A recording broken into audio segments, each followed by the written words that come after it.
Varicose wine సమస్యతో బాధపడుతున్నారు. Best చికిత్సను అందించే భారతదేశంలోని ఏకైక హాస్పిటల్ ఆవిస్. నమస్తే రమ్మగారు. నమస్తే జయ. రమ్మగారు, ఏదైనా వెరైటీ కథ చెప్పండి రమ్మగారు. చాలా కొత్తగా ఇలా అవుతుందా అనిపించాలి. అది బోల్డని కథలు చెప్పుకున్నాం ఇప్పుడు దాకా. అట్లాంటివి అలాంటిదే ఒక కథ చెప్తాం.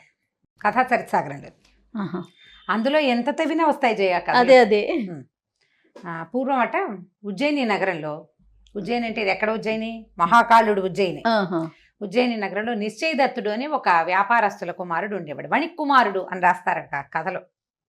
అంటే వర్తకులు అనమాట. అయితే వాడు మంచి కులాసవాడు, వివాహం కాల వాడికి. వాళ్ళ అమ్మ నాన్న ఉన్నారు. అసలు పిచ్చి ఆటలు ఆడేసేవాడు, ఏమిటేమిటో రకరకాలు చేసేసేవాడు. కొంచెం సరదా అయినవాడు.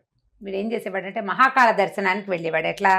ఈ క్షిప్రా నదిలో స్నానం చేసి, క్షిప్ర అక్కడ నది, క్షిప్ర రెండును ఒకే పేరు. స్నానం చేసి తర్వాత ఈ మహాకాళ మందిరానికి సమీపంలో ఒక పెద్ద శ్మశానం ఉండేది అప్పట్లో. అప్పుడు శ్మశానంలోకి వెళ్ళటము, శ్మశానం దగ్గరికి తిరగటము అసలు నిషిద్ధమే కాదు.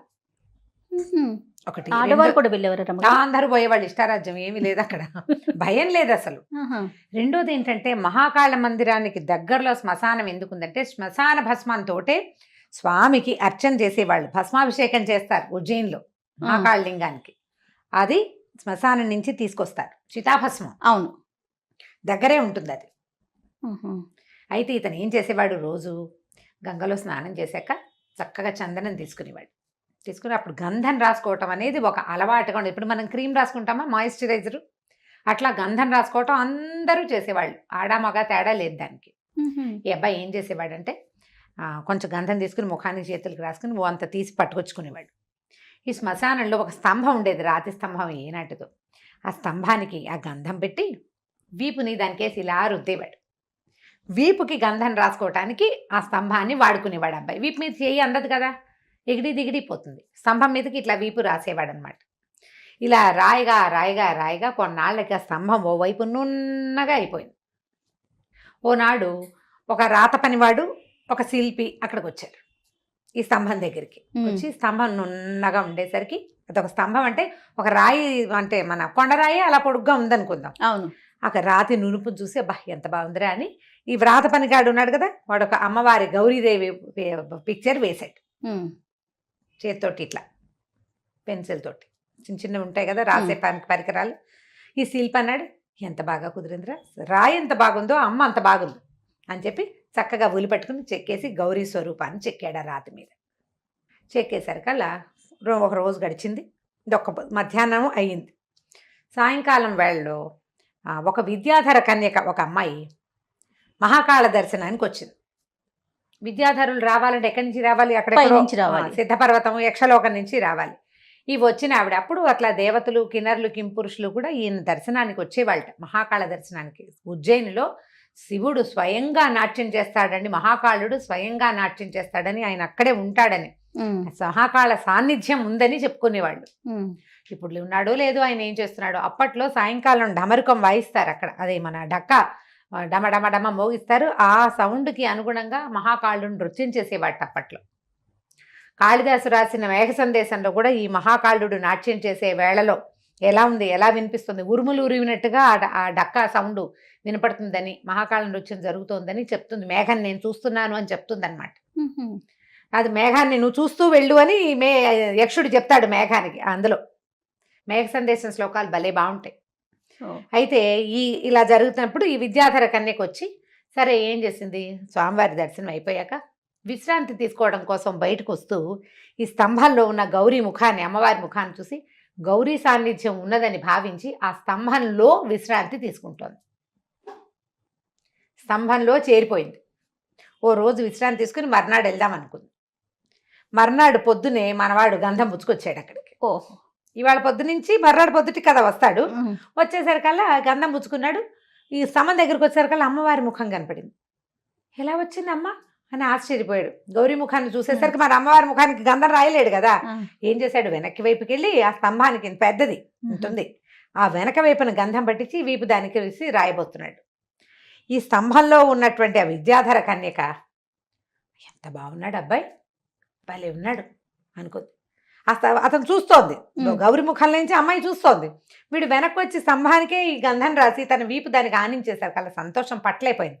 పట్టలేక ఏం చేసింది, ఆ గంధాన్ని చేత్తో తీసుకుని ఈ స్తంభం లోపల నుంచి అమ్మాయి చేయి బయటకు వచ్చింది. అతను వీపు మీద గంధం రాసేసరికి తనకు తగులుతున్నది స్తంభం కాదు చెయ్యి అని తెలుసుకున్నాడు ఈ నిశ్చయదత్తుడు. తెలుసుకుని తటాల వెనక్కి తిరిగి చేయించుకున్నాడు. చెయ్యి మానవ స్పర్శ వాడు పట్టుకునేసరికి ఆ అమ్మాయి ముట్టుకున్నప్పుడు ఏమవ్వాల, వాడు పట్టుకునేసరికల్లా ఆ అమ్మాయి స్తంభం నుంచి బయటకు వచ్చేసింది. ఆయన ఆశ్చర్యపడి, ఎవరు నువ్వు, ఇక్కడ ఎందుకున్నావు, ఏమిటి నా వీపు మీద చెయ్యి ఎందుకు పెట్టావు నువ్వు అని అడిగాడు. అడిగేసరికల్లా అమ్మాయి ఏమంది, ఈ అమ్మవారి ముఖం చూసి గౌరీ సాన్నిధ్యం ఉందని భావించి ఇందులో ఉన్నాను. నిన్ను చూసేసరికల్లా నాకు సంతోషం వచ్చేసింది, నచ్చావు నువ్వు నాకు. విద్యాధార కన్యకలు ఇలాగే ఎవరు నచ్చితే వాడితో చేస్తూ ఉంటారు. అందుకని నేను ఇది రాయిపోయాను అంటే ఇతను అన్నాడు, అబ్బాయి ఎంతో బాగుంది, నాకు ఎంతో సంతోషం కలిగింది, నువ్వు నాతో ఉండిపోమన్నాడు. అనేసరికల్లా ఈ అమ్మాయి ఏమంది, నేను ఇక్కడ ఎలా ఉంటాను, నేను విద్యాధర కన్యకను కదా, ఇక్కడి నుంచి హిమోత్పర్వత ప్రాంతాల్లో ఉంది మా ఇల్లు. నా తండ్రి అదేదో పేరు తమాషా పేరు మర్చిపోయాను నేను, ఒక రాజ్యము విద్యాధరుల రాజ్యము, విద్యాధర రాజు, ఆయన కూతురు ఈ అమ్మాయి పేరు అనురాగపర నా పేరు. నీ గనక నేను కావాలంటే మా ఇంటికి వచ్చి నన్ను స్వాధీనం చేసుకో, మా ఇంటికి రా, నీకు ఆ శక్తియుక్తులున్నాయి, ప్రయత్నిస్తే నా దగ్గరికి నువ్వు రాగలవు, నేను ఇక్కడ ఉండలేను, నువ్వు అక్కడికి వస్తే నేను నీతో ఉంటాను అని చెప్పి మహాకాళుడికో దండం పెట్టి వీడికి టాటా చెప్పి వెళ్ళిపోయింది. వీడికి నిద్ర పట్ల మానేసింది, అన్నం సహించడం మానేసింది. ఆ అందమైన అమ్మాయి దాని చెయ్యి తన వీపు మీద ఉన్నట్టే అనిపిస్తుంది. ఎలాగైనా అమ్మాయిని అవైల్ చేయాలి, ఏం చేయాలి. లవ్ ఎట్ ఫస్ట్ సైట్ కథలు ఇప్పుడు మనం వింటామా, నాకు మామూలుగా ఒళ్ళు మండిపోతుంది. ఇదివరకు రోజుల్లోనే ఉన్నాయి అంటారా? ఎప్పటి నుంచో ఉన్నాయి మరి ఇవి. మొహం చూడడం, పెళ్లి చేసేసుకోవడం, చూడడం, దూకేయటం, అంతే. పెళ్లి చేసుకుని వదిలేయటం కూడా అదే అంతే. అదే దాంతో ఇతను ఏమనుకున్నాడు, ఎలాగైనా వెళ్ళిపోవాలి అక్కడికి.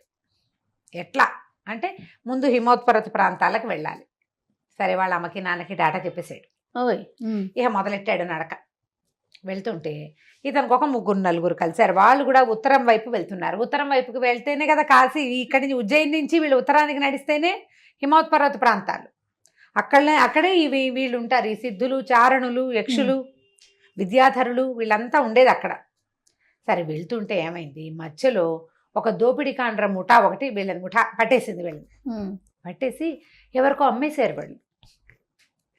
వాళ్ళ దగ్గర ఇప్పుడు వీళ్ళు బాటసారులుగా వెళ్ళే వాళ్ళ దగ్గర కత్తి కఠార్లు ఏముంటాయి, ఏదో చేపాటి కర్రలు సాయం పట్టుకుని వెళ్తారు. వీళ్ళకేమి శక్తియుక్తులు అవి ఉన్నవాళ్ళు కాదు.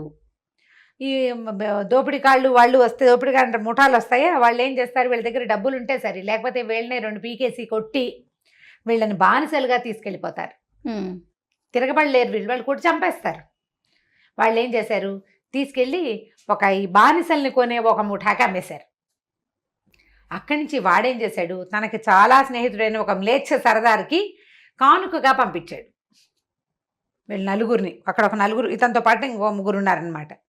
అక్కడికి వెళ్ళేసరికల్లా ఏమైంది, ఏ సర్దారు కోసమైతే ఈ వీళ్ళని పంపారో ఆయన చచ్చిపోయాడు. ఆయన కొడుకు ఆ ముఠా అక్కడున్న గుంపుకి రాజయ్యాడనమాట. వాడేమన్నాడు, మా బాబు కోసం వచ్చే ఇవి, వీళ్ళు వచ్చింది ఎందుకు, మా నాన్నకి వాళ్ళ స్నేహితుడు నజరాగన్నగా ఇచ్చాడు, నాన్న పోయాడు కాబట్టి నాన్నని పూడ్చిన చోట వీళ్ళని పూడ్చిపాతేస్తే మా నాన్నకి పరలోకంలో సహాయం చేస్తారని భావించి వీళ్ళని 4 పూడ్చేద్దాం, ఇవాళకి కట్టేయండి అన్నాడు. ఎలాగో రేపొద్దున పూర్తి చేసేవాడికి ఇవాళ అన్నం ఎందుకు, అన్నం లేవు, నీళ్ళు లేవు, కట్టి పారేశారు వాళ్ళని. ఇప్పటికి ఎన్ని రోజులుగాను తిండి తిప్పలేవు. అందరూ ఏడ్చుకోవటం మొదలుపెట్టారు. ఇదేమిట్రా నాయన, ఎక్కడికో వెళ్దామంటే ఇది ఇలా వచ్చింది మన ప్రాణాలకి అని ఏడుస్తుంటే అప్పుడు వీడేమన్నాడు, మనం మహాకాళిని ప్రార్థిద్దాము, అమ్మవారు ఏదైనా సహాయం చేస్తుందేమోనని.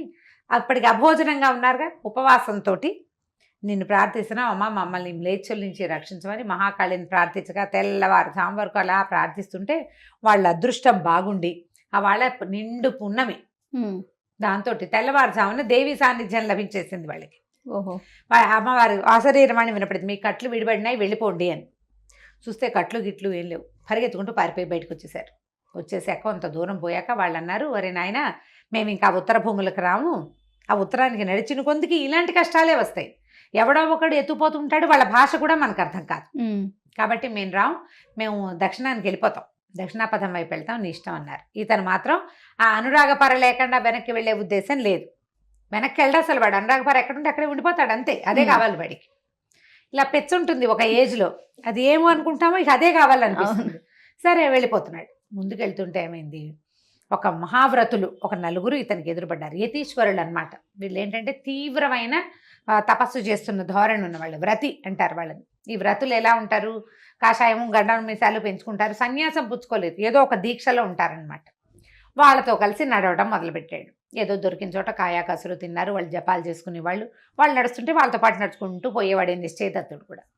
అయితే ఒక గ్రామం దాటి అడవి దాటి వెళ్తుంటే ఆ గ్రామంలో వాళ్ళు చెప్పారు, అక్కడెక్కడికి పోతున్నారు, ఆ మధ్యలో ఒక పాడుపడిన శివాలయం ఉంది. శివాలయం ఉంటే మంచిదేనన్నారు వీళ్ళు. శివాలయం కాదు, అక్కడికి శృంగోత్పాదిని అని ఒక యక్షిణి వస్తుంది. అది మంత్రం చదివి కొమ్ములు వచ్చేలాగా చేస్తుంది, జంతువులుగా మార్చేస్తుంది, మనుషుల్ని విరుచుకు తినేస్తుంది, కాబట్టి వెళ్ళొద్దన్నారు. అనేసరికి వ్రతులు కదా వీళ్ళు, దాని సంగతి మేము చూస్తాం. పైగా శివాలయం ఉందంటే శివుడే రక్షకుడు, శివుడు మహాకాళుడు. ఆయన శృంగోత్పాదిని ఇంగోత్పాదిని మన్నం చేస్తుంది, వెళ్ళిపోదామన్నారు.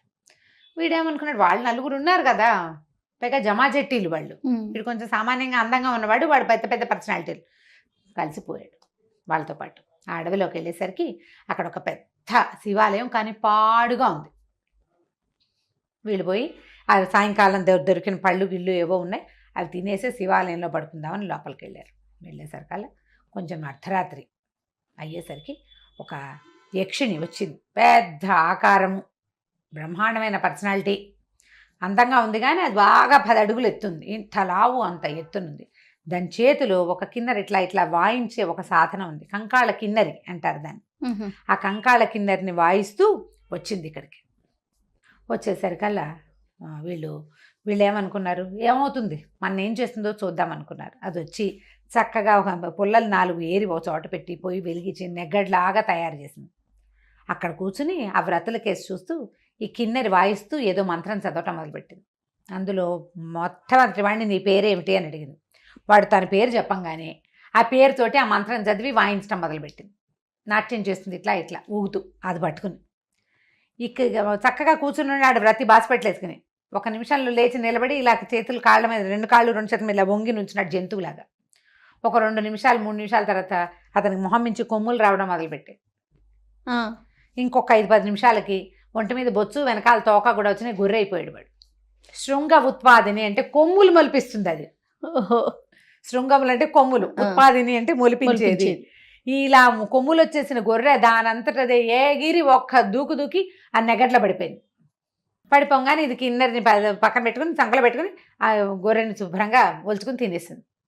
పొయ్యి మీద నిప్పులో పడిపోయింది కదా. మిగిలిన వాళ్ళు నిర్ఘాంతపై చూస్తారు, అది మళ్ళీ టింగ్ టింగ్ అని వాయిస్తుంది, సంగీతం పాడుతుంది, నాట్యం చేస్తుంది. నీ పేరేమిటి, ఇంకా పేరు చెప్పకుండా తప్పించుకోలేరనమాట వాళ్ళు. వాడి పేరుతోటి, ఆ రెండో వాడి పేరుతోటి మళ్ళీ చదివింది మంత్రం. వాడు అంతే, మళ్ళా వాడు కూడా ఇలాగే నుంచున్నవాడు అడ్డంగా అయిపోయాడు, జంతువు అయిపోయాడు. వాడు వచ్చి గేట్లో పడిపోయాడు, కొమ్ములు వచ్చేసినాయి, తినేసింది.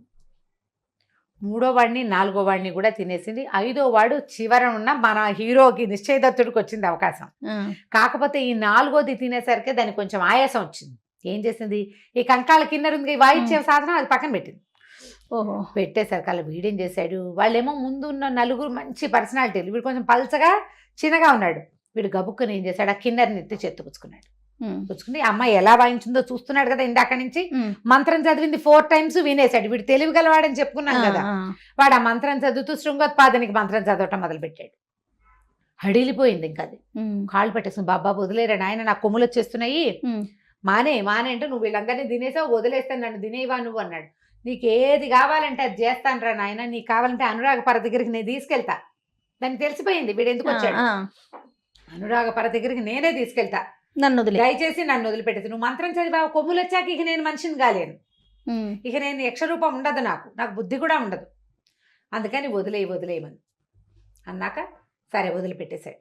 ఏం చేసింది, ఆ యక్షిని వీడిని భుజాల మీదకి ఎక్కించుకుని ఓ పెద్ద మహాపర్వతం మీదకి తీసుకుపోయింది. నువ్వు ఇక్కడ ఉండు, తెల్లారిపోయింది, ఇక నా శక్తి ఉండదు, తెల్లవారిపోయింది. ఇదంతా అర్ధరాత్రి మొదలై తెల్లారుజాము దాకా సాగింది. వీడిని ఎక్కించుకుని అక్కడే తీసుకెళ్ళడానికి ఇంకా కొంత సమయం పట్టింది. నువ్వు ఇక్కడే ఉండు, ఈ పూట పళ్ళు కాయలు చుట్టుపక్కల ఉన్నాయి చూడు, సెలయేళ్ళు ఉన్నాయి, నీళ్ళు దాగు, ఈ పూటకు ఉండు. చీకటి పడంగానే నేను వస్తా మళ్ళీ నీ దగ్గరికి, నేను ఎక్కడికి వెళ్ళను, నేను మోసం చేస్తానని అనుకోవద్దు, ఎందుకంటే మేము మాట ఇస్తే మాటే, దాని మీదే ఉంటాం. నువ్వు ఈ పూటకు ఉండు, ఈ పగటిపూట నాకు శక్తి ఉండదు, రాత్రి వచ్చి నేను నిన్ను తీసుకెళ్తానంది. ఆవిడ వెళ్ళిపోయేసరికల్లా సరే ఇతను అక్కడ చుట్టుపక్కల చూశాడు. బోళ్ళని పళ్ళు, కాయలు, పువ్వులు ఎంత బాగుందో.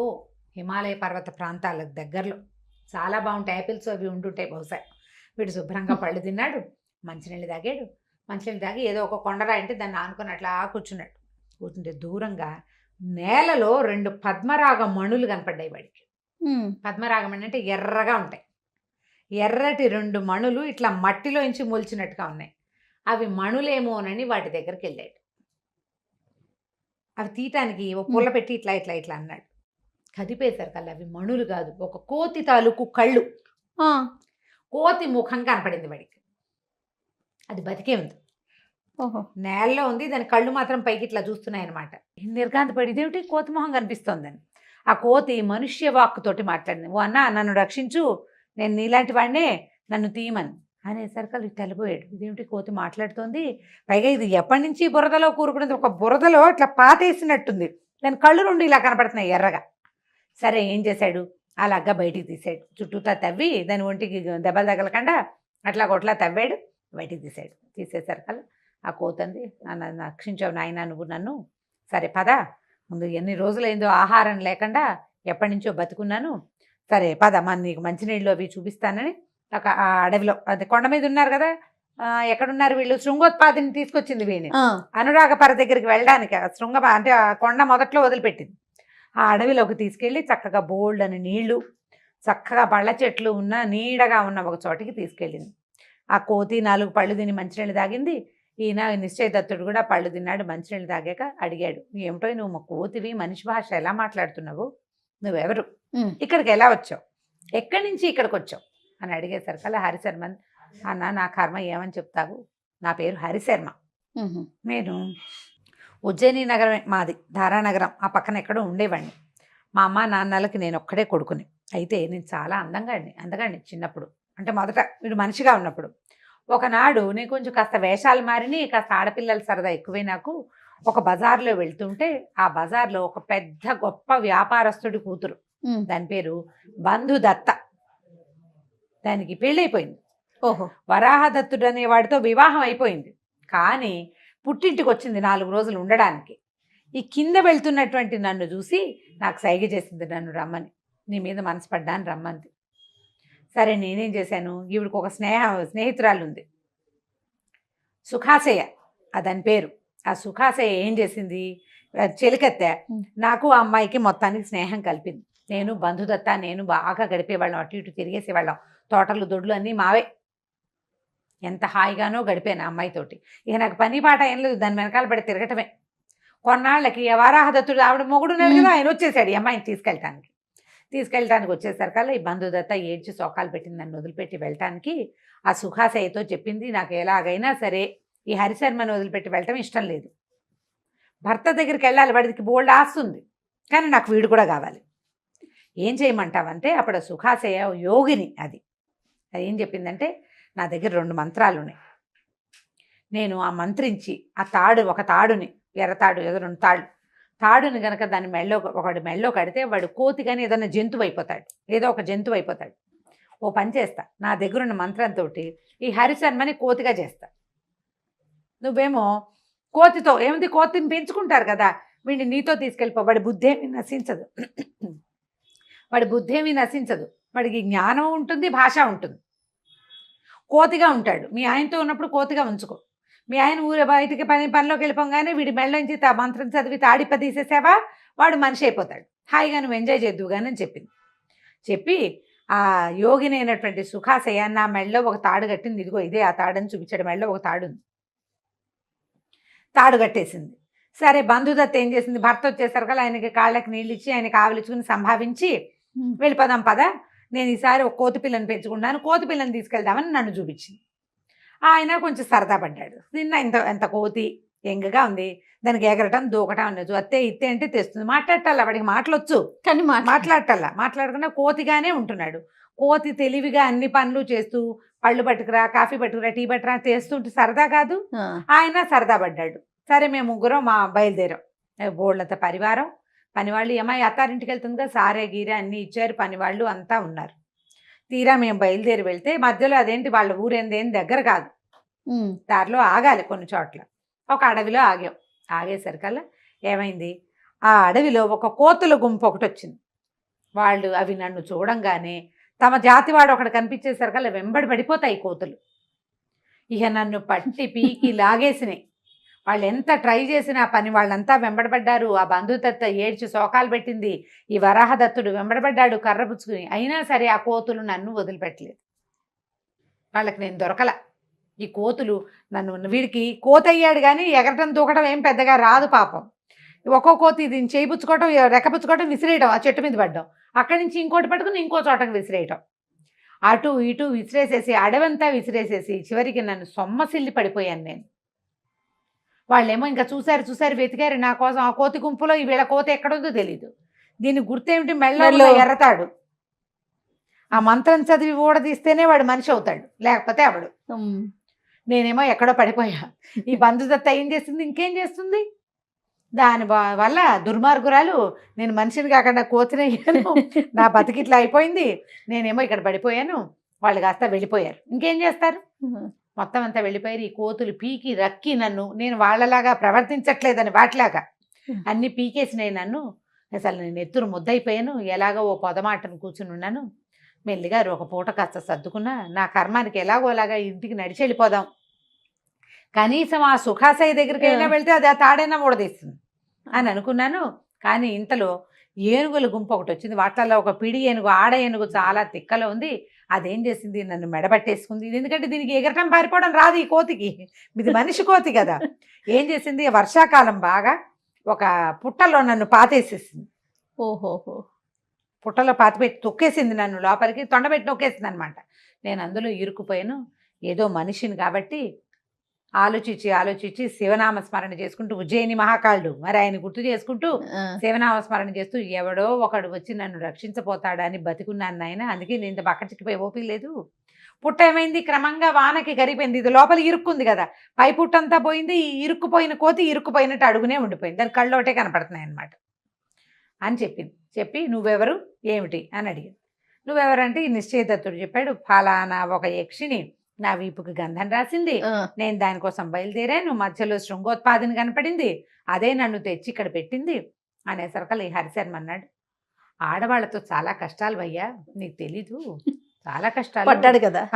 చూడు, దానికి మొగుడు కావాలి, నేను కావాలి, పైగా కట్టుకున్న భర్తకి అన్యాయం చేసేది నన్ను ఎలా ఉద్ధరిస్తుందనే జ్ఞానం లేదు నాకు. నువ్వు కూడా నాలాగనే స్త్రీ వల్లనే ఇంత కష్టపడుతున్నావు, ఇంత దూరం వచ్చావు, నీ ఇల్లా వాకిలా ఇక్కడ ఏముంది. అక్కడికి వెళ్ళాక నువ్వు మనిషివి, ఆవిడేమో యక్షిని విద్యాధర కన్యక. అక్కడ ఎవడైనా ఓ విద్యాధరుడు కలిసి వచ్చి ఆవిడని కనుక లైన్లో పెట్టాడంటే అది అటు వెళ్ళిపోతుంది, నువ్వు మిగిలిపోతావు. ఇలాగే జరుగుతుంది. వాళ్ళు స్వజాతులు, ఒకే జాతి వాళ్ళు, వాళ్ళకి వాళ్ళు కావాలి. నువ్వు మనిషివి కదా, వాళ్ళలో మగవాడు ఎవరికైనా దాని మీద ఆశ పుట్టి నిన్ను చంపేసినా చంపేస్తారు ఒకటి, లేదా అదే ఎవరి దగ్గరికైనా వెళ్ళి నిన్ను వదిలేస్తుంది. ఎందుకు వచ్చింది, ఆ యక్షినేవతో వస్తుంది కదా ఇప్పుడు శృంగోత్పాదిని, ఇంటికి వెళ్ళిపో, హాయిగా ఉజ్జయిని వెళ్ళిపో, మహాకాళ సేవ చేసుకుంటూ బతకచ్చు, ఇక్కడ ఎందుకు, ఆడాళ్ళని నమ్మకూడదు. నేను నా స్నేహితుడు ఒకడు, ఒరే స్త్రీలను నమ్మద్దురా, ఇలాగ ఆల్రెడీ భర్తలు ఉన్న వాళ్ళని అసలు నమ్మకూడదని చెప్పాడు, నేనే వినలేదు, చూడు వాళ్ళు ఇక్కడ తగలబడ్డాను ఇలాగా అని వాడు విసుకుంటున్నాడు అనమాట. అనేసరికి నిశ్చయదత్తుడు అన్నాడు, అబ్బే అనురాగభరత్ చాలా ప్రీతి, నేను ఆమె వెంటపడలా, ఆమె నా వెంటపడింది. స్తంభాల నుంచి చేపెట్టి వీపు మీద నువ్వు గంధం రాసింది, ఆవిడకి నేను నచ్చాను, నాకు అలా నా విషయంలో అలా జరగదు. కానీ నువ్వెవరితో కథ చెప్తున్నావే, వాడెవడు, నీ ఫ్రెండ్ ఎవడో చెప్పమన్నాడు. ఈ ఫ్రెండ్, ఈ హరిశర్మకి ఒక భవశర్మ అని ఒక ఫ్రెండ్ ఉన్నాడు. ఓహో, ఆ భవశర్మ ఒక యోగిని తోటి ఫ్రెండ్షిప్ ఉంది వాడికి. దానికి ఆల్రెడీ వివాహితే, అది భర్త ఉన్నాడు దానికి. వీడు ఎంతసేపు అమ్మాయి దగ్గర, భర్త లేని సమయాల్లో అమ్మాయి దగ్గరికి వెళ్తూ ఉండేవాడు. ఎప్పుడు భర్తని మోసం చేస్తుంది ఆ అమ్మాయి, నీతో స్నేహం చేస్తుంది. అది కట్టుకున్న భర్తకి దానికి నిత్యం అన్నం నీళ్లు బట్టపాత ఇచ్చేవాడిని అది మోసం చేస్తే నిన్నెట్లా ఉద్ధరిస్తుంది, వీడిని ఉద్ధరించదు. రేపొద్దున ఇంకోటి దొరికితే వీడిని మోసం చేస్తుంది. అసలు ఇది కూడా ఆడవాళ్ళు మగవాళ్ళ విషయంలో కూడా అంతే. కట్టుకున్న పెళ్ళానికి అన్యాయం చేస్తూ నీతో ఒకడు స్నేహంగా ఉన్నాడు అంటే వాడు దానికి మోసం చేసినట్టు నిన్ను మోసం చేస్తాడు. మోసం చేయటం అనేది వాళ్ళ ప్రవృత్తి అంతే. వాళ్ళకి ఎక్కడ ఎవరి దగ్గర న్యాయాలు ఉండవు, ఎవరి దగ్గర ఉండవు. వాళ్ళని నమ్మకూడదు అసలు. 300 మన పెళ్ళిళ్ళు ఫెయిల్ అయిపోతుంటాయి ఇలాంటి వ్యవహారాలతోటి. అయితే ఏమైందట, వీడికి యోగినితో ఫ్రెండ్షిప్ ఉంది కదా, ఆ యోగిని వీడు ఎందుకో ఒకరోజు కొట్లాడుకున్నారు. బాయ్ ఫ్రెండ్ గర్ల్ ఫ్రెండ్స్ కొట్టుకుంటూ ఉంటారు కదా. ఈ కొట్లాటల్లో ఏమైందంటే ఆవిడ ఏం చేసింది, నా మెళ్ళ ఓ తాడు కట్టి నన్ను దుక్కిటెద్దుని చేసేసింది. మంత్రం చదివి దుక్కిటెద్దుని చేసేసింది. ఈ దుక్కిటెద్దుని తీసుకెళ్ళి ఈ పొలాలు దాన్ని దూనుకుంటారు కదా, వాళ్ళకి అమ్మేసింది. నన్ను బాయ్ ఫ్రెండ్ని ఫ్రెండ్ని అది అమ్మాయి ఆ పని చేసేసింది. ఆ యోగిని దుక్కిటెద్దుగా వాడితో పడి ఉన్నాను. నేను మనిషినే, నాకు అన్నీ తెలుసు, నేను మాట్లాడగలను కూడా, కానీ నేనేం చేయలేకపోయావు. ఎద్దుగా ఉన్నా. ఆ మెళ్ళలో నుంచి తాడెవడన్నా ఊడదీస్తే తప్పిస్తే కుదరదు. అయితే నా అదృష్టం బాగుండి ఒక మంత్రవాది, ఒక స్త్రీ, ఒక యోగిని ఆ వైపు వెళ్తూ దుక్కిటెద్దుగా ఉన్న నన్ను నేను మనిషినని తెలుసుకుని ఆ మంత్రం చదివి నా మెళ్ళలో తాడు ఊడదీసేసింది. నేను మనిషి అయిపోయా. మళ్ళీ నేను మామూలుగా రోడ్డు మీద తిరుగుతుంటే మళ్ళీ నా పాత ఫ్రెండ్ ఉంది కదా, నన్ను ఎద్దుని చేసింది. అది నన్ను చూసింది. చూసి ఎవరు నన్ను ఇలా తాడోడ తీశారో కనుక్కుని దాంతో పోట్లాడింది. నువ్వు ఎందుకు తీసావు, వీడి వెధవా, వీడు సరైన వాడు కాదు, వీడిని ఇలాగే చేయాలి, నువ్వు వాడి మా తాడోడు తీసావు కాబట్టి నీ అంతు చూస్తాను, రేపు పొద్దున వస్తాను నీ దగ్గర, కానీ తిట్టింది.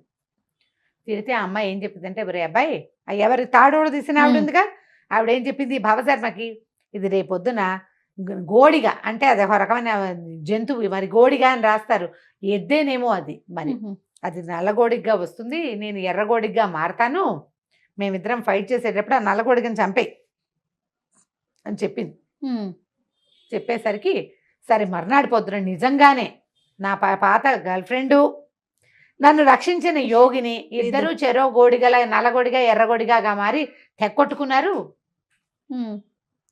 అది నన్ను బెదిరించేస్తుంది, కొట్టను కూడా కొట్టనివ్వదు, నానా హింసపడి ఎట్లాగో దాన్ని చావగొట్టుకు చంపి దాని నుంచి నేను తప్పించుకున్నాను రా నాయన. ఆడవాళ్ళతో పెట్టుకోకూడదు అసలు, ఇలాంటి సంబంధాలు అస్సలు మంచివి కాదు. వాళ్ళ సమయం వచ్చినప్పుడు నీతో ఉండరు, ఇన్నాళ్ళు నీతో సంతోషంగా ఉన్నామన్నమాట మర్చిపోతారు, వీడే నన్ను ఎక్స్ప్లాయిట్ చేశాడంటారు. కాబట్టి వద్దని చెప్పాడు మా భావశర్మ. నేను ఈ బంధుదత్త ప్రేమలో పడి, వాడు ఎంత చెప్పినా వినలేదు నాయన, అనురాగపర కూడా నిన్ను ఇలాగే చేస్తుంది, వెళ్ళిపో ఇంటికి అంటే నిశ్చయదత్తుడు ఒప్పుకోలే. మీ కథలంటే మీ వేరే కథ. ఇప్పుడు నీ భవదత్తుడి గర్ల్ ఫ్రెండ్కి భర్త ఉన్నాడు, నీ బంధుదత్తకి వరాహదత్తుడు ఉన్నాడు, నా అనురాగపరకు ఎవరు లేరు. అది చాలా బుద్ధిమంతురాలు, నా కోసమే అక్కడికి వచ్చింది ఉజ్జయినికి, నాకు రమ్మని చెప్పింది. కాబట్టి నేను దాన్ని నమ్మను, రేపొద్దున శృంగోత్పాదిని వస్తుంది, నువ్వు ఇక్కడే ఉండు, ఎవరైనా నీ మెళ్ళలో నుంచి ఈ తాడు తీసేందుకు దొరుకుతారేమో నేను చూస్తా, నువ్వు కోతిగా బతుకు, ఇక్కడే ఈ చెట్ల మీదే ఉండు, నేను వచ్చి ఇక్కడ కలుస్తూ ఉంటా, ఎవరిదైనా ఒక అవకాశం దొరికితే నీ మెళ్ళలో తాడు విపదించి నిన్ను మనిషిని చేస్తా. విద్యాధర కన్య ఉంది కదా మన స్నేహం, అక్కడికి వెళ్ళి కనుక్కుంటాను, కాబట్టి నువ్వు కంగారు పడకని చెప్పాడు. మర్నాడు పొద్దున్నే శృంగోత్పాదన వచ్చింది. ఈ నిశ్చయదత్తుడిని తీసుకెళ్ళి అనురాగపరకి అప్పచెప్పేసింది. అక్కడికి తీసుకెళ్ళిపోయింది యక్షలోకానికి. తీసుకెళ్తే ఇతను చూడంగానే ఆవిడ ఆనందంతో, తన కోసం ఇంత దూరం వచ్చిన వాడిని చూస్తే ఎవరికైనా సంతోషమే కదా, రిస్క్ చేశాడు ఇతను చాలా. ఎక్కడ ఉజ్జయిని, ఎక్కడ ఇది విద్యారణ్యం, ఈ విద్యాధరపురం, ఇంత దూరం వచ్చాడు కదా, అతనితో హాయిగా ఉండటం మొదలుపెట్టింది. వాళ్ళెవ్వరికీ తెలియకుండా ఇతనికి రహస్యంగా ఒక భవనం నిర్మించి అక్కడ ఉంచింది. ఎంతసేపు రోజు అతని దగ్గరికి వస్తూ పోతూ ఉండేది. ఇలా వస్తూ పోతూ ఉండగానే ఏం చేశాడు ఇతను, నాకు ఒక స్నేహితుడు కలిశాడని, హరిశర్మని కోతని ఇక్కడ ఉన్నాడని చెప్పి ఏం చేశాడు, అనురాగపరతో కలిసి ఆవిడ ఏం చేస్తుందంటే ఒక వాహనం మీద కూర్చుని వెళ్తుంది ఎక్కడికైనా వెళ్ళాలంటే, ఇతన్ని మాయం చేసేస్తుంది, ఎవరికి కనపడకుండా ఒళ్ళో కూర్చోబెట్టుకుంటుంది, కానీ మనిషి ఉన్నట్టుగా కనపడదు. తన యక్ష విద్యతోటి అతన్ని మాయం చేసి అక్కడికి వెళ్తుంది, తీసుకెళ్ళింది. తీసుకెళ్తే హరిశర్మ ఆవిడ్ని అనురాగపరని చూశాడు.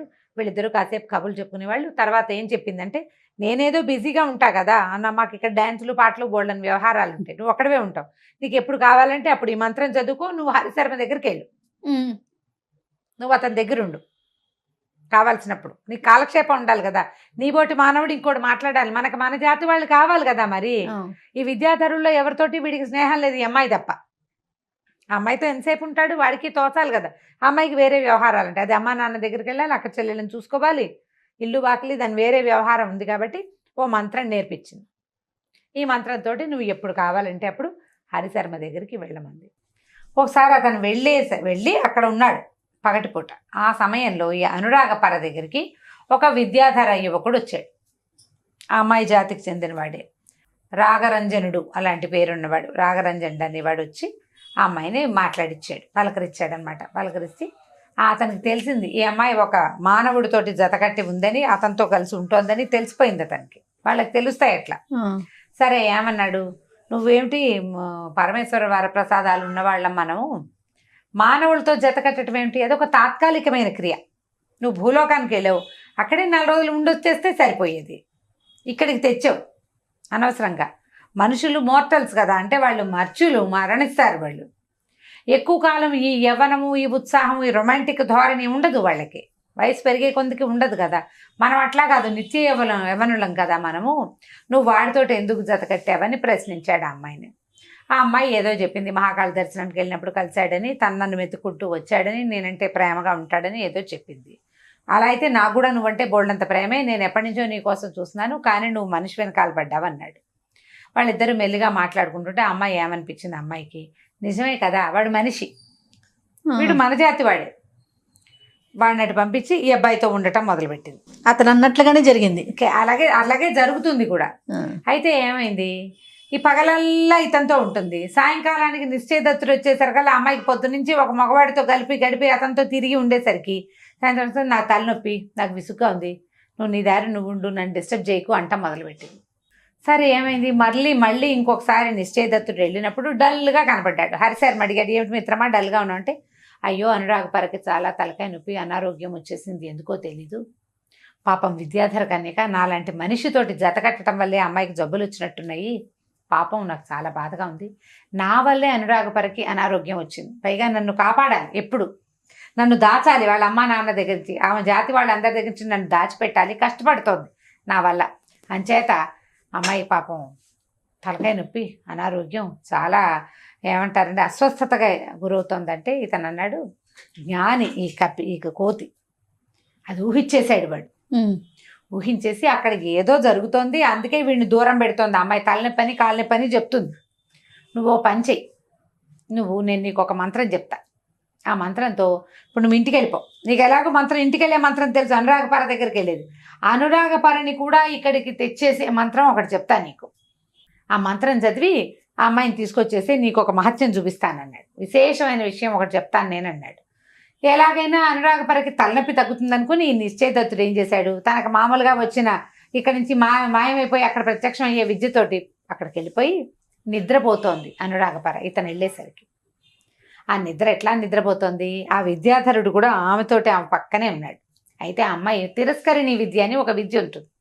ఏంటంటే ఆమె పక్కలో ఉన్నవాడు కనపడ్డ ఎవరికి, ఆమెను కావలించుకుని పడుకుని ఉన్నాడు. ఆ అమ్మాయి ఎక్కతే కనిపిస్తుంది, వాడు కనపడ్డు. ఇతనికి ఏం తెలుసు, ఆ పడకతో సహా ఈ అనురాగపరని మోసుకొచ్చేసాడు ఈ హరిశర్మ దగ్గరికి. తేగానే ఈ హరిశర్మ ఒక మంత్రం చదివి, అబ్బాయి నిశ్చయదత్తుడా ఈ మంత్రం చదివి ఓసారి అనురాగపరకేసి చూడమ్మా కాస్త అన్నాడు. ఆ మంత్రం చదివేసరికల్లా ఆమె పడుకునుండి, ఆమెను కావలించుకుని పడుకునున్న విద్యాధరుడు కనపడ్డాడు. వీడికి నిర్ఘాంతపోయాడు, ఏమిటి ఇంత మోసమా నన్ను, తెల్లబోయాడు. గట్టిగా అరిచాడు, కేకలు పెట్టేసరికల్లా ఆ రాగరంజనుడు ఉన్నాడు కదా, వాడు ఆ విద్యాధరుడు ఉలిక్కిపడి లేచాడు. లేచి చూసుకున్నాడు, వీడెవడో, వాడి కోపం వచ్చింది, వాడు తన మీద పడిపోతాడు ఇప్పుడని వాడు కాస్త బుడింగమని మాయమైపోయాడు. ఈ అనురాగపర బిక్కమొహం వేసుకుని నుంచుంది, లేచి నిలబడింది. నువ్వు నన్ను ఎందుకు మోసం చేసావు, ఇది చేయటం తప్పు కదా, నువ్వు అక్కడ ఉండగా నన్ను మీ ఇంటికి రా అని అడగకుండా ఉంటే సరిపోయేది. ఎక్కడ, ఉజ్జయినిలో మా ఇంటికి రమ్మన్నావు. నేను ఇల్లు వాకిలి అమ్మ నాన్న ఉజ్జయిని మహాకాళుడు అన్నీ వదిలిపెట్టి చావుకి తెగించి ఇక్కడికి చేరాను. నేను ఎన్నిసార్లు మరణాసన్నుండి అయ్యాను నేను ఆ దారిలో, అయినా కూడా నీ పట్ల అనురాగం పోలేదు, ప్రీతి పోలేదు నాకు. నువ్వు మాత్రం నేను ఒక పగళ్ళు నీ దగ్గర లేకపోతేనే నీకు ప్రాతివ్రత్యం లేదు. నేను కూడా విద్యాధర లోకంలోకి వచ్చాను, ఒక 5-6 చూసుకుని ఉండొచ్చు కదా నేను, కానీ నేను అట్లా చేయలేదు. నువ్వు ఇలా నీవేమో నీ జాతివాడి కోసం, నీకు వాడే కావాలంటే అసలు నన్ను పిలవడం ఎందుకు, నన్ను పిలవక్కర్లేదు నువ్వు అని చెప్పి బాగా అరిచి పోట్లాడేసరికి అనురాగపర ఏమీ చెప్పలేక ఏడ్చేసి వెళ్ళిపోయింది. ఆమె తప్పు. మానవులతో కలిసి ఈ దేవకాంతలు వాళ్ళు ఉండలేరు ఎక్కువ కాలం. ఎందుకంటే మానవులకి మోర్టాలిటీ ఉంటుంది, మృత్యు ఉంటుంది. కొంత వయసు వచ్చాక వాళ్ళకి ఆడవాళ్ళ మీద ఆసక్తి అవి కూడా తగ్గిపోతాయి. ఈ దేవతలకు అట్లా ఉండదు, వాళ్ళు నిత్య యవ్వనులుగా ఉంటారు. వాళ్ళు మ్యాచింగ్ అసలు కుదరదు, అది జరిగే వ్యవహారం కాదు, తాత్కాలికమైంది. కానీ ఇలా మోసం చేసినట్టు అయ్యేసరికి నిశ్చయదత్తుడు అలా ఉండిపోయాడు పాపం. అక్కడి నుంచి ఇతను ఏం చేశాడు, ఏం చేస్తాం, ఇక్కడే ఈ హరిశర్మతోటి ఆ కొండ మీద ఉండిపోయాడు. ఇంకా అనురాగపర దగ్గరికి వెళ్ళాల. నువ్వు ఇచ్చిన విద్యలు నువ్వే పట్టుపో, నాకు అక్కర్లేదన్నాడు. ఆవిడ ఒక మంత్రం చెప్పింది కదా, ఆ మంత్రం తీసేసుకుంది, అతని దగ్గర తీసుకుని తన దారిని తను వెళ్ళిపోయింది. ఈ నిశ్చయదత్తుడు హరిశర్మ ఇద్దరు నదిలో నీళ్లు తాగుతూ, సెలయేళ్లలో నీళ్లు తాగుతూ, ఆ పళ్ళు కోసుకుని తింటూ, కందమూలాలు తవ్వుకుని కాల్చుకుని తింటూ అతనితో పాటు అక్కడే ఉండిపోయాడు. కొన్నాళ్ళ తర్వాత ఒక యోగిని, ఒక ఆవిడ మోక్షద అనే ఒక మహాయోగిని ఆ ప్రాంతానికి తిరుగుతూ వచ్చింది. తపస్సు చేసుకోవడానికి వస్తారు. ఆ మోక్షదని చూసేసరికల్లా వీడు వెళ్ళి దండం పెట్టాడు నిశ్చయదత్తుడు. దండం పెట్టేసరికి అతని భుజం మీద ఉన్న కోతిని చూసి ఆవిడ అడిగింది, వీడు ఎక్కడ దొరికాడు నీకు, తను ఎట్లా దొరికాడు, వీడు మనిషి కోతి కాదు. అమ్మ మాకు తెలుసు, ఇట్లా నా ఒక శాపవశాత్ అంటే ఆ తాడు కట్టడం వల్ల అలా ఉండిపోయాడు, దయచేసి ఏదైనా ఒక మంత్రం చదివి వీడి మెళ్ళలో ఉన్న తాడు ఉడదీస్తే వీడు మనిషి అయిపోతాడని అడిగేసరికి ఆ మోక్షద కాళ్ళు చేతులు కడుక్కుని మంత్రం చదివి హరిశర్మ మెళ్ళలో ఇచ్చి తాడు ఊడదీస్తుంది. ఊడదీసేసరికల్లా ఇంత పిల్ల కోతిగా ఉన్నవాడు ఇంత పొడుగు మనిషిగా హరిశర్మగా మారిపోయాడు. పోనీ ఆవిడ దారిని ఆవిడ వెళ్ళిపోయింది. వీళ్ళిద్దరికీ పంచాక్షరి మంత్రం ఉపదేశం చేసి వెళ్ళిపోతూ చెప్పిందనమాట, స్త్రీలు తమంతట తమ పతివ్రతలుగా ఉండాలి. మన మగవాళ్ళు వాళ్ళని ఏం చేసినా వాళ్ళని పతివ్రతలుగా ఉంచలేరు. నువ్వు నిలువెత్తు బంగారం పోసినా సరే పాతివ్రత్యం వాళ్ళకి సహజమైన గుణంగా ఉండాలి. మేము పవిత్రంగా ఉండాలని ఆడవాళ్ళు అనుకోవాలి. నువ్వు దాచిపెట్టి ఎక్కడో పెట్టి ఏం చేయలేవు. నువ్వు ఎవరికి కనపడకుండా ఉంచి ఎవరు నా భార్య వైపు చూడకూడదని భావించి వాటితోటి ఏం అవ్వదు. ఇట్లా ఎక్కడి నుంచో ఎక్కడికో వచ్చి నిన్ను రమ్మని పిలిచింది అంటే సరైనదిగా ఉంటుందని నువ్వు ఎట్లా భావించావు? ఆమెకు తన కులం పట్ల మర్యాద లేదు, తన జాతి పట్ల. ఒక మనిషిని పిలిచింది అంటే ఆమెకు విలువలు లేవని అర్థం. అలాంటి వాళ్ళ వెనకాల వచ్చినప్పుడు ఇలాంటి శాస్త్రే జరుగుతుంది న్యాచురల్లీ. ఇదే కదా జరగబోయేది. కాబట్టి నాయనా తపస్సు చేసుకోండి మీ ఇద్దరు అని చెప్తే అక్కడి నుంచి ఆ తర్వాత నిశ్చయదత్తుడు ఈ హరిశర్మ ఇద్దరు చాలా కాలం అక్కడే ఆ వింధ్య కనుమల్లోనే చాలా ఏళ్లపాటు ఉండిపోయి తపస్సు చేసుకుంటూ చివరికి మోక్షాన్ని పొందారు. వీళ్ళిద్దరు చూడు, ఒకడేమో ఆ అమ్మాయి వెనకాలబడి విద్యాధర కన్యక వెనకాలబడి వచ్చేసిన వాడు ఒకడు, ఇంకొకడు ఆల్రెడీ వివాహం అయినటువంటి బంధుమిత్రతోటి మీద ప్రేమతోటి ఆమె వెనకాల వెళ్ళినందుకు, ఆమె కోసం వెళ్ళినందుకు అది కోతిని చేసి మనిషి అయితే పారిపోయేవాడు. కోతిని చేసినందుకు సంవత్సరాల తరబడి ఇక్కడ ఇట్లా దిక్కు దివాణం లేకుండా ఇంకో చోట బతకాల్సి వచ్చింది. కాబట్టి ఇట్లాంటి ఆలోచనలు చేయకూడదు. సజావుగా ముందుకెళ్ళాలి. ఒక స్త్రీని ప్రేమిస్తే అది తన భర్తని మోసం చేసి నిన్ను ప్రేమిస్తోంది అంటే నిన్ను మోసం చేయదని గ్యారంటీ ఏమిటి గ్యారంటీ లేదు. పోనీ ఒక మగవాడు భార్యను చెప్పకుండా నీతో ఇంకో అమ్మాయితోటి బాగా ఉంటాడు, నీతోటి కూడా చెప్పకుండా ఇంకో మూడో వాళ్ళతో బాగుంటాడా? వాడు తిరుగుబోతాను అంటారు దాన్ని. మనుషుల్ని ఎట్లా నమ్ముతాం మనం? మనది ఒక జాతి అయినప్పుడు ఇంకొక జాతిలోకి వెళ్ళకూడదు అసలు. ఈ మన జాతి వాడు స్వజాతి వాడు కనపడంగానే ఈ రెండో జాతి వాడిని వీడిని వదిలిపెట్టేస్తారు. ఇప్పుడంటే ఆ జాతుల గోల లేదనుకో, అప్పుడు ఇలాగ మనుషులు, గంధర్వులు, తర్వాత దైవాంశ సంభూతులు, విద్యాధరులు, యక్షులు ఇట్లా జత కట్టేవాళ్ళు, మళ్ళీ విడిపోతూ ఉండేవాళ్ళు. ఇలాగే జరుగుతూ ఉండేవి అప్పటి కాలంలో. ఆ కథలు అవి చెప్తారు. మరి ఇప్పుడైనా కూడా ఇప్పుడు ఏ ఫారిన్ కంట్రీస్ నుంచో వచ్చి పెళ్లి చేసుకుంటారు, ఎక్కువ రోజులు ఇమ్మట్లేకపోతారు, సమస్యలు వస్తాయి. అవును, ఎందుకంటే నేటివిటీ లేకపోవటం వల్ల. అలాంటి కథలు ఇవి చాలా కథలు ఇందులో కనపడతాయి కథా సరిసాకరణలో. ఈ కథ అయిపోయింది దీంతో. చాలా బాగుంది రమ్మగారు, మంచి నీతి కూడా ఉంది కథలో. అవును, రైట్ అండి. నమస్తే. నమస్తే జయ.